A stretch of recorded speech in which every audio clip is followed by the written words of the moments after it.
47లో స్వాతంత్రం సాధించగలిగింది. ఎంతోమంది మహానుభావుల యొక్క త్యాగాల వల్ల ఈ దేశం మనం ఏర్పాటు చేసుకోగలిగాం. ఒక స్వతంత్ర దేశం. కానీ ఈ దేశాన్ని గొప్ప దేశంగా మార్చే బాధ్యత మనందరి మీద ఉందని జిఎస్ఎల్ మెడికల్ ఇన్స్టిట్యూషన్స్ మరియు కిమ్యూ ఇంటర్నేషనల్ యూనివర్సిటీ భాగస్వామ్యంతో ఇండియన్ అలైన్డ్ ఎంబీబీఎస్ కోర్స్ అడ్మిషన్లు అందిస్తోంది నియో. ప్రతి స్వాతంత్ర దినం మనకు చెబుతుంది. కాబట్టి ఈ సందర్భంగా మనం అందరూ కూడా నిర్ణయాలు తీసుకోవాల్సిన అవసరం. పిల్లలు కావచ్చు, పెద్దలు కావచ్చు, ఎవరైనా కావచ్చు, ఈరోజు ఏదో ఒక నిర్ణయాన్ని తీసుకుని ఆ నిర్ణయాన్ని ముందుకు తీసుకెళ్లడం చాలా మంచిది. ఈరోజు నేను ప్రస్తుతం రెసిడెన్స్ స్కూల్ వనస్థలిపురంలో ఒక అద్భుతమైన కార్యక్రమం, చాలా చక్కగా పిల్లలు వారి భావాలను ప్రదర్శించిన ఒక అద్భుతమైన కార్యక్రమంలో మీతో మాట్లాడుతున్నాను. అంటే పిల్లలలో దేశభక్తి భావనలు, పిల్లలలో దేశం పట్ల అవగాహన, దేశ నిర్మాణాని కోసం మేమేమి చేయగలము అన్న ఒక వినూత్నమైన ప్రయోగాన్ని ఈ స్టేజ్ మీద చూసే అవకాశం నాకు కలిగింది. దానికోసం మా మిత్రులు రెసిడెన్స్ స్కూల్స్ యొక్క మేనేజింగ్ డైరెక్టర్ శ్రీ పూర్ణచంద్రరావు గారికి అభినందనలు తెలియజేస్తున్నాను.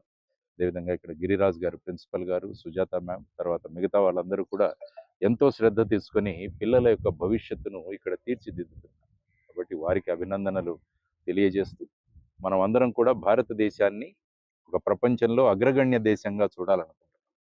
అంటే కేవలం ఒక ఆర్థికంగా ముందుకు వెళుతున్న దేశం మాత్రమే కాకుండా అన్ని రంగాలలో ముందుకు తీసుకువెళ్ళి ఏ విధంగా అయితే భారతదేశాన్ని ఒక విశ్వగురువుగా మార్చే ప్రయత్నం చేసే దాంట్లో మనందరం కూడా భాగస్వామ్యం అవ్వాలి. అది కేవలం ప్రధానమంత్రి గారో లేకుంటే ముఖ్యమంత్రులో వీరి మీద బాధ్యత కాదు. మనందరి మీద మనం అందరం ఎప్పుడైతే మనలో ఉన్న శక్తితో మనం గనక సమాజానికి, దేశానికి గనక మనం కొన్ని విషయాలు గనక మనం సమకూర్చగలిగితే అప్పుడే ఒక గొప్ప దేశంగా భారతదేశం మారుతుంది. కాబట్టి అందరం కలుద్దాం. పెద్దల యొక్క గొప్ప త్యాగాలను గుర్తు తెచ్చుకుందాం.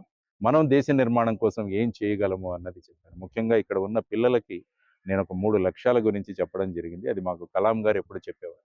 అందులో మొదటిది, అమ్మా నాన్నలు గర్వపడేలాగా మనం పెరగాలి.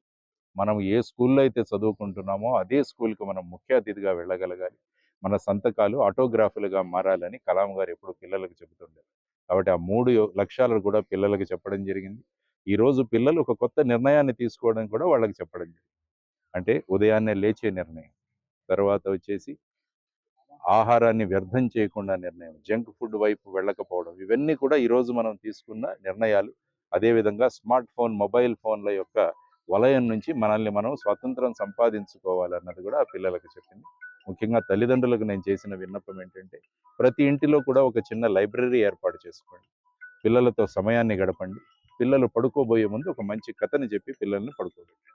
ఇలాంటి చిన్న చిన్న పనులు చేయగలిగితే, అదేవిధంగా టీచర్లందరినీ కూడా నేను కోరిందంటే పిల్లలలో ఒక జిజ్ఞాసను పెంపొందించేయండి. పిల్లలు స్కూలుకు రావడం కేవలం పరీక్షలు రాయడానికి కాదు, వాళ్ళ జ్ఞానాన్ని పెంపొందించుకోవడానికి.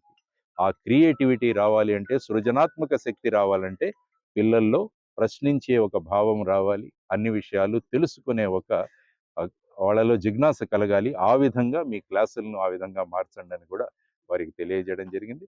మరి ఒక్కసారి మీ అందరికీ మా మీడియా ద్వారా 80వ స్వాతంత్ర దినోత్సవ సందర్భంగా అందరికీ శుభాకాంక్షలు తెలియజేస్తున్నాం. అందరం కలిసి ఒక గొప్ప దేశాన్ని నిర్మిద్దామన్న సంకల్పన మీ ముందు సెలవు తీసుకున్నాను. నమస్కారం.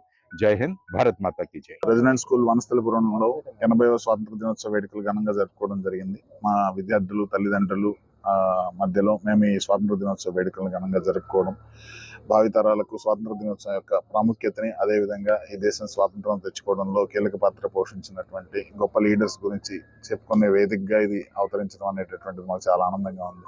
మా తల్లిదండ్రులు, దాంతోపాటు పిల్లలు, వీళ్ళ మధ్యలో అండ్ వివి లక్ష్మీనారాయణ గారు ఈరోజు చీఫ్ గెస్ట్గా ఇక్కడికి విచ్చేసి విద్యార్థులను ఉద్దేశించి ప్రసంగించడం, వారు దేశ నిర్మాణంలో అభివృద్ధి చెందుతున్న దేశం నుంచి అభివృద్ధి చెందిన దేశంగా భారతదేశం ఎదగడంలో వాళ్ళ పాత్ర ఏంటి, తల్లిదండ్రుల పాత్ర ఏంటి, అండ్ అదేవిధంగా యాజ్ ఎ విద్యా సంస్థగా మా ప్రాముఖ్యత ఏంటి అనేటటువంటి దాన్ని కూడా దిశానిర్దేశం చేయడం జరిగింది. దీన్ని స్ఫూర్తిగా తీసుకొని మనం 81 ఇండిపెండెన్స్ డేకి వెళ్లే లోపల ప్రతి సంవత్సరం కూడా విద్యార్థుల్లో గణనీయమైనటువంటి మార్పు తీసుకొచ్చే విధంగా మేము కృషి చేస్తామని చెప్పి మరోసారి తెలియజేసుకుంటున్నాం.